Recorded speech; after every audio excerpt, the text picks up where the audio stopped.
Name's Art. Thanks for renting my camper. We have my healthy assistant Molly. She has helped me film the video, so you know how to operate the camper if and when you can't get a hold of me, or just to refer back to the video just for reassurance. Alright, now we're going to talk about the hitch first, and how that works out. The very first thing you want to do is you want to hook up to the ball. Very first thing. Nothing else matters, but you have to hook this up. So, you get down on your ball. Latch on. Pin through. There, we're set. Now we want to raise the camper up with it attached so we can attach the torsion bars. And you want to raise this sucker pretty high, so it's going to be pretty hard to do. What happens is these torsion bars will help keep the stress off your vehicle and on the camper. So you go whole side up, slide it in there. You count 8 down on most pickup trucks. 1, 2, 3, 4, 5, 6, 7, 8. On the 8th one, you're going to slide it into here.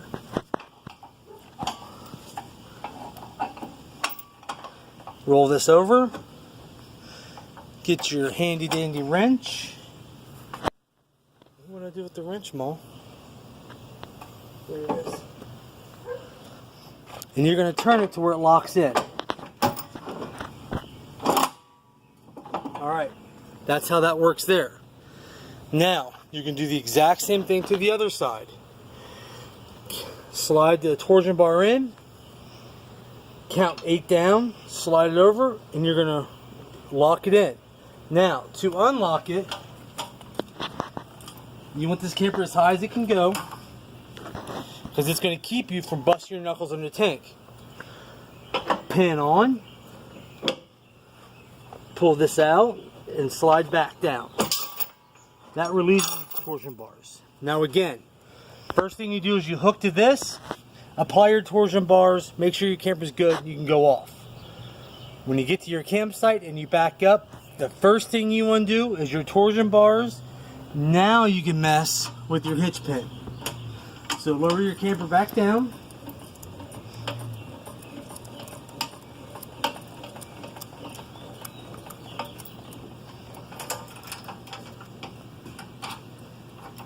And just release. There you go, it just released. Now you can disconnect from the vehicle. Always remember,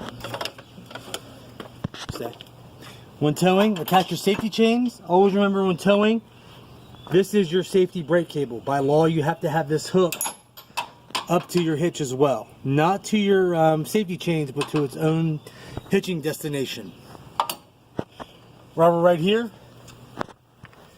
To turn on gas pumps, you usually only have to turn on one. You can turn on both if you like. I just ask that you refill them. If you watch the green here, see how it pops green? It means it's on, it's good to go. That's all you do. Alright, we're going to step on around. If you come pick up the camper and I'm not there, and generally I won't be there, you may have to connect the battery terminal. All you'll do is you'll pull off the top and just simply reconnect the white terminal to the empty one here. I take it off after every use because it leaves a parasitic drain, and I don't want the battery dead when you come and get it.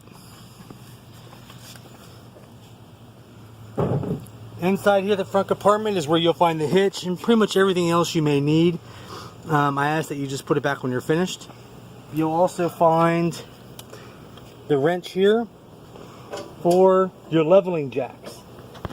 It's pretty simple. These leveling jacks are just to help level. They are not to jack up the camper. They are not made to withstand the weight of the camper. So do not do that. And I shouldn't even call them leveling jacks. I should call them balancing jacks. Because once they hit the ground, secure them down another turn, that keeps the camper from being topsy-turvy and swaying all over the place. When you get to your campsite,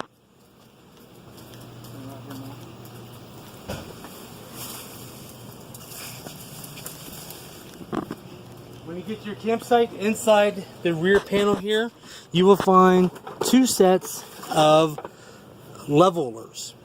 You can see right here, the wedge goes under the wheel, you drive up on it, and it will level one side of the camper up to 4 inches. Get on the website and watch the YouTube video. It'll show you how to use these. I bought these for your convenience. There's 2 sets back in here. There's also a little tool set back here, but you should never have to use it.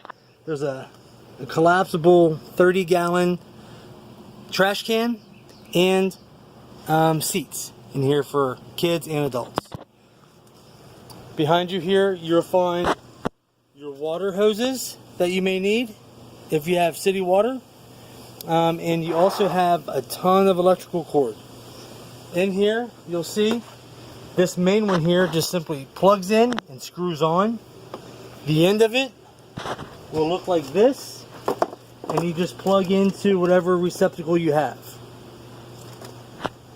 I have a bunch of extra extension cord just because.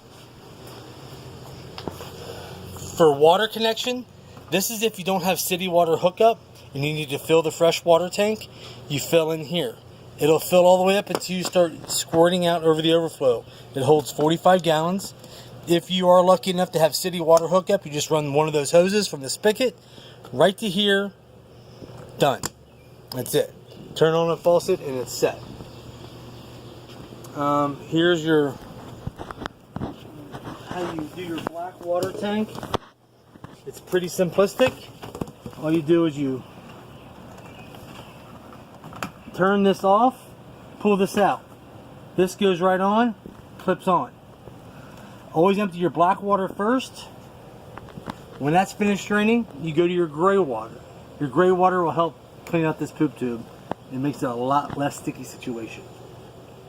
When that is finished draining, you are to take the water hoses that you have. Follow me, Mom.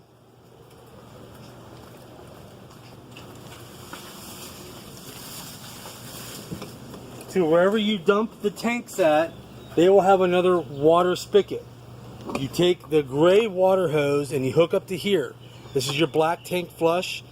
This will flush out the tank, the black tank completely. So when you hook your water source up, turn the louver on so there's water going in here.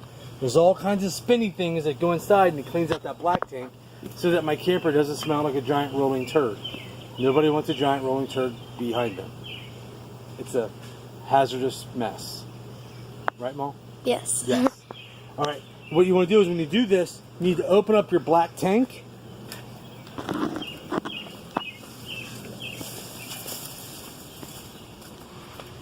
You need to open up the black tank side so that water all rushes out, and again, it'll continue to clean this tube. Make sure your gray one's closed because it will backfill. If the tanks aren't cleaned when you come back, you need to tell me. I will charge you for it because I get charged. So I expect that you guys should do your due diligence, please. Up front here,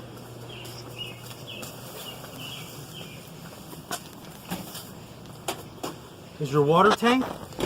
All you have to do is this little water switch right here is when you plug in, you click that to on. When you click that on, that instantly gives you, well, not instantly, but in about 10 minutes you'll have hot water.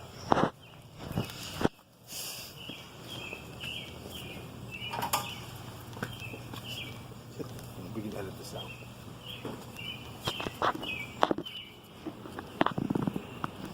Water chalks or wheel chalks would be provided for you guys.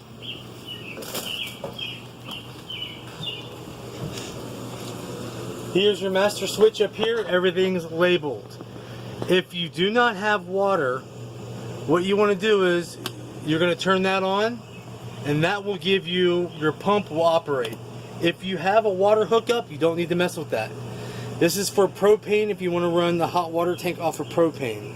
It's up to you.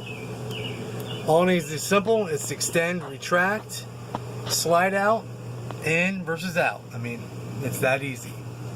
LEDs for the inside. Great nightlight for the kids. And here's the LED for the outside.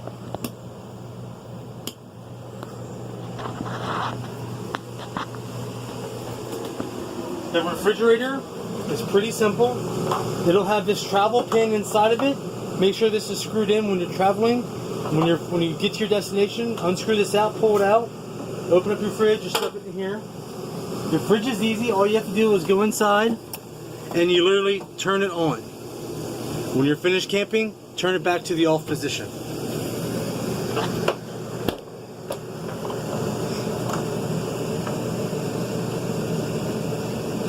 Here's your stove, your burners, everything you may need. Do not cook on this. This folds up for a backsplash. This folds into an 8-person U-shaped dinette. There's all kinds of stuff inside of here for you to use if you'd like. Electric skillets and whatnot. TV with DVD player. A and B's for inside and outside radio. This is equipped with outside speakers. The bedroom, my favorite part, because it's got a 10-inch memory foam mattress. It is legit. Over here's the furnace. When you get to your destination, it's pretty simple. On, you just click through it. So if you want fan, you can turn it on high. You hear the fan kick up. If you want cool, click it again for cool. And then turn it down so it gets off. If you want cool, just click it again, get the cool, set your temperature. There you go. Furnace, same thing with furnace. We'll leave it on fan for right now. It's just punch, punch, punch. And then if you want it off, just go up to fan and you go to off. After furnace, it just goes to off and it'll just shut itself off. Now you're ready to travel. Do not unplug it with the fan or the AC plugged in. Please, I beg you.